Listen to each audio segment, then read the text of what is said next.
नमस्कार छात्रों। आज हम लोग सब्जेक्ट वर्ब एग्रीमेंट के क्लास 5 को करेंगे। ओके। और आज हम लोग रूल नंबर 16 से स्टार्ट करेंगे, क्योंकि लास्ट क्लास में हम लोगों ने 15 तक कंप्लीट कर लिया था। तो चलिए शुरू करते हैं। देखिए, phrases beginning with a band of a chain of a bouquet, ये बुके लिखा हुआ है, ठीक है, फूलों का गुलदस्ता। a galaxy of series of team of herd of bevy of bevy मतलब सुंदर युक्तियों का समूह। a set of crowd of regiment of a flock of मतलब मवेशियों का झुंड। a class of a batch of। तो ये जो फ्रेजेज है, ये सारे जो है, ये ग्रुप को डिनोट कर रहा है। ठीक है, ग्रुप को डिनोट कर रहा है। और ये जब भी इन फ्रेज से आप कोई सेंटेंस को स्टार्ट करेंगे, तो उसका वर्ब जो होगा वो हमेशा सिंगुलर होगा। तो देखिए, जैसे एग्जांपल में अ बैंड ऑफ म्यूजिशियंस, तो हैज होगा। A series of accidents, has होगा। अ टीम ऑफ डॉक्टर्स, तो हैज होगा। अ हर्ड ऑफ कैटल, मतलब हर्ड ऑफ कैटल मतलब मवेशियों का झुंड, यहाँ पर भी क्या होगा, इज।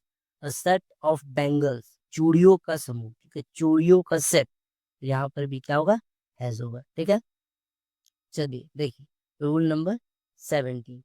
तो रूल नंबर 17 में क्या है, तो some of the collective nouns take the verb in singular or in plural according to as the speaker thinks of the thing as a single whole or the individual of which it is composed। तो यहाँ पर कहा गया है कि कुछ collective nouns है जो कि स्पीकर के अनुसार कभी कभी वो सिंगुलर बन जाते हैं और कभी कभी वो प्लूरल बन जाते हैं। ठीक है, तो स्पीकर जब उस चीजों को सिंगल होल के तौर पे बोलेगा, तो वो सिंगुलर की तरह काम करेगा।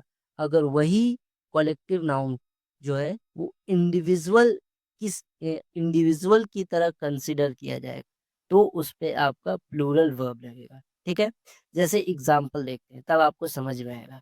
तो यहाँ पर कॉलेक्टिव नाउन्स में मैंने कुछ लिख दिया है, जैसे क्लास हो गया, cabinet, committee, board, army, jury. Jury मतलब होता है जजों का समूह। ठीक है, ठीक है, मूड, गवर्नमेंट, टीम, ठीक है, एटसेट्रा। तो चलिए पहले हम लोग कुछ एग्जाम्पल देख लेते हैं ताकि आपको समझ में आएगा। जैसे देखिए यहाँ पर पहले 3 नंबर देखते हैं। The class is are marching into the hall. ठीक है, तो पूरा क्लास में अगर 20 बच्चा है, ठीक है, तो ये लोग मार्च करता हुआ हॉल में जा रहा है। तो हॉल में पहुंच रहा है, तो हॉल में पहुंच रहा है, तो अगर मार्च करता हुआ हॉल में पहुंच रहा है तो सारे एक यूनिट होकर के एक साथ पहुंचेंगे। मतलब यहाँ पर हम लोग सिंगल होल कंसिडर कर रहे हैं, और मैंने बताया था सिंगल होल कंसिडर करेंगे तो ये सिंगुलर रहेगा। लेकिन उसी तरह से the class is are debating this point, अगर कोई एक पॉइंट है, कोई डिस्कशन के लिए कोई एक पॉइंट है, उस पे अगर वे लोग डिबेट कर रहा है, ठीक है, डिबेट कर रहा है, तो क्लास में अगर 20 बच्चे हैं तो सबका जो पॉइंट ऑफ व्यू होगा वो अलग अलग होगा। हम मान लेते हैं कि कुछ कुछ बच्चों का एक साथ होगा, लेकिन बाकी कुछ बच्चों का तो उनसे डिफरेंट होगा ना। मतलब यहाँ पर अलग अलग ग्रुप बन रहा है, तो वो लोग को हम इंडिविजुअल कंसिडर कर रहे हैं, तो वहां पर आपका प्लूरल वर्ब हो जाएगा आर। ठीक है, उसी तरह से द टीम इज विनिंग, अगर टीम में आपका 11 प्लेयर है, ठीक है, तो अगर 11 प्लेयर है तो टीम इज विनिंग इसलिए लगाएं कि अगर जीत रहा है तो ये सारे 11 प्लेयर जीत रहे हैं। ऐसा नहीं हो सकता है कि 10 जीत रहा है और एक हार रहा है, क्योंकि टीम में सारे हैं। तो यहाँ पर हम लोग जो है सिंगल होल कंसिडर कर रहे थे, यहाँ इज होगा।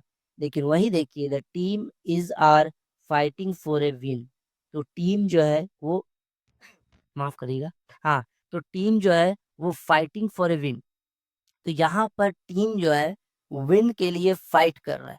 तो विन के लिए फाइट कर रहा है, तो यहाँ पर सब जो है अपने एंड से हेल्प दे रहा है, तो यहाँ पर सब इंडिविजुअल कंसिडर कर किया जा रहा है, तो इसलिए आर लगेगा। उसी तरह से देखिए the jury, jury given its verdict, तो गिवन इट्स वर्डिक्ट अपना फैसला दिया, ठीक है, फैसला दिया, तो जूरी का फैसला जब बाहर आएगा तो वो जूरी का होगा पूरा कंप्लीट, एक मतलब कि एक सिंगल होल की तरह हम कंसिडर कर रहे हैं, तो यहाँ हैज होगा। और जूरी का यहाँ पर जो हो जाएगा डिस्कसिंग दिस पॉइंट, अगर कोई पॉइंट पे डिस्कस कर रहा है तो वर हो जाएगा। ठीक है, क्योंकि फैसला जब भी निकल के आता है तो सारे का फैसला आता है। अगर आपको ये नहीं समझ में आया तो फिर से मैं इसे एक बार समझा सकता हूँ, ठीक है? तो मान लेते हैं, चलिए समझा देता हूँ। ज्यूरी में अगर 5 व्यक्ति है, ठीक है? तो अंदर जो डिस्कशन हो रहा होगा तो 3 आदमी किसी चीज में हाँ बोला और 2 आदमी ना बोला, तो बाहर फैसला क्या आएगा? हाँ। बाहर जो फैसला आएगा, वर्डिक्ट मतलब फैसला, बाहर जो फैसला आएगा वो तो हाँ आएगा ना। वो तो बाहर आकर नहीं बोलेगा कि 2 आदमी ना बोला है, 3 आदमी हाँ बोला है। वो सिर्फ क्या बोलेगा कि ज्यूरी का फैसला है हाँ। तो इसलिए ज्यूरी का फैसला को हम सिमिलर कंसिडर करते हैं, तो यहाँ हो जाएगा आपका है। उसी तरह से देखिए, the committee has issued its report, the committee are divided in their opinion, ठीक है, इस तरह से। तो चलिए रूल नंबर 18 में आते हैं। तो देखिए रूल नंबर 18 क्या है। तो व्हेन एंड कनेक्ट्स टू और more titles designation of same person, the verb is always similar. अगर एंड से 2 टाइटल और डेजिग्नेशन को कनेक्ट किया गया है ना, सेम पर्सन का, तो हमेशा वर्ब जो होगा क्या होगा, वो सिमिलर होगा। देखिए जैसे the principal secretary and secretary, तो यहाँ पर इसका मतलब क्या हो रहा है कि एक ही आदमी के पास 2 पोस्ट है, एक ही आदमी प्रिंसिपल भी है और एक ही आदमी सेक्रेटरी भी है, इसीलिए इज रहेगा। The governor of Bihar and chancellor of this university, यहाँ पर एक ही आदमी है जो कि बिहार का गवर्नर भी है और चांसलर भी है इस यूनिवर्सिटी का, यह हैज हो जाएगा। इसमें एक्सेप्शन यही है कि अगर आप द जो है दोनों डेजिग्नेशन के लिए लगा देते हैं, इसका मतलब है कि 2 इंडिविजुअल अलग अलग आदमी है, तो हम लोग प्लूरल कंसिडर करेंगे और प्लूरल वर्ब लगाएंगे। जैसे द प्रिंसिपल द सेक्रेटरी, इसका मतलब ये अलग आदमी ये अलग आदमी, तो आर लगेगा। द डॉक्टर द नर्स, तो वर लगेगा, ठीक है। ये छोटा सा रूल था। चलिए अब रूल नंबर 19 आते हैं, ठीक है। देखिए रूल नंबर 19 क्या है। तो सर्टेन एडजेक्टिव्स, ठीक है, are used with the definite article to talk about group of people in particular condition. यहाँ पर क्या बताया गया है कि सर्टेन एडजेक्टिव, कुछ ऐसे एडजेक्टिव्स हैं जिसपे हम लोग डिफिनेट आर्टिकल द लगाते हैं, और जब द लगा देते हैं तो हम उस ग्रुप ऑफ पीपल के बारे में बात करने लगते हैं। जैसे कि देखिए ब्लाइंड, ब्लाइंड क्या है, एक एडजेक्टिव है, इसका मतलब होता है अंधा, ठीक है। देखिए इसका पहले मैंने द लगा दिया तो इसका मतलब हो गया, द ब्लाइंड का मतलब हो गया, द ब्लाइंड का मतलब द ब्लाइंड पीपल, मतलब सारे अंधे लोग, है ना, ऑल ब्लाइंड पीपल। इसका ये मतलब नहीं हुआ द ब्लाइंड मैन, एक अंधा व्यक्ति इसका मतलब नहीं हुआ। द ब्लाइंड का मतलब द ब्लाइंड पीपल या ऑल ब्लाइंड पीपल। तो इस तरह से अगर कुछ एडजेक्टिव्स में आप द लगा देते हैं तो उसका मतलब क्या होता है, आप उस पूरे ग्रुप ऑफ पीपल को डिनोट कर रहे हैं। इसके कारण वर्ब जो होता है वो हमेशा क्या होता है, प्लूरल होता है, ठीक है। जैसे देखिए the blind are helpless, the rich are selfish, the poor are hungry, ठीक है। The unemployed are restless, restless मतलब होता है व्याकुल होना, ठीक है।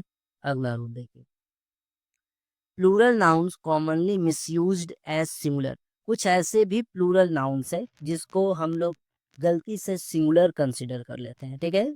तो वैसे कौन कौन है, जैसे देखिए articles of dresses having 2 inseparable parts, तो पहनने वाले जो ड्रेस होते हैं आर्टिकल्स होते हैं, तो उसमें भी कुछ ऐसे ऐसे ड्रेस है जिसके 2 पार्ट होते हैं, इनसेपरेबल। इनसेपरेबल मतलब आप उसको अलग तो नहीं कर सकते लेकिन 2 पार्ट होते हैं। जैसे पैंट देख लीजिए, पैंटलून्स, पैजामा, शॉर्ट्स, ट्राउजर, नीकर्स, ब्रीचेस, ब्रीचेस मतलब जंगिया, ठीक है। तो ये सब के 2 पार्ट होते हैं, तो इसको हम लोग हमेशा प्लूरल नाउन समझेंगे। उसी तरह से instruments having inseparable parts, compasses, pincers, pincers मतलब चिमटा, सीजर्स कैंची, टोंग्स मतलब ये आपका चिमटा ही होता है, फॉर शेप्स मतलब भी आपका चिमटा ही होता है, ठीक है। तो ये सब के 2 पार्ट है, तो इसको हम लोग प्लूरल नाउन कंसिडर करेंगे, ठीक है।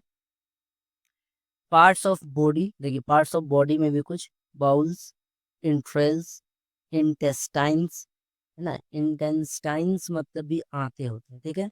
तो इस ऐसे बहुत सारे और भी नाउन नाउन है, तो ये नाउन को पहले हम लोग देख लेते हैं। तो देखिए इस तरह के बहुत सारे नाउन है, जैसे आपकी गुड्स, स्पेक्टेकल्स, चश्मा हो गया, arms, livings, stair, essays, links, statistics. ये स्टैटिस्टिक्स मतलब आपका डेटा हो गया, एक स्टैटिस्टिक्स सब्जेक्ट होता है, तो सब्जेक्ट वाले स्टैटिस्टिक्स को हम लोग सिंगुलर कंसीडर करेंगे। यहाँ पर सांख्यिकी मतलब डेटा, डेटा अगर दिया गया है तो वो आपको प्लूरल कंसीडर करना।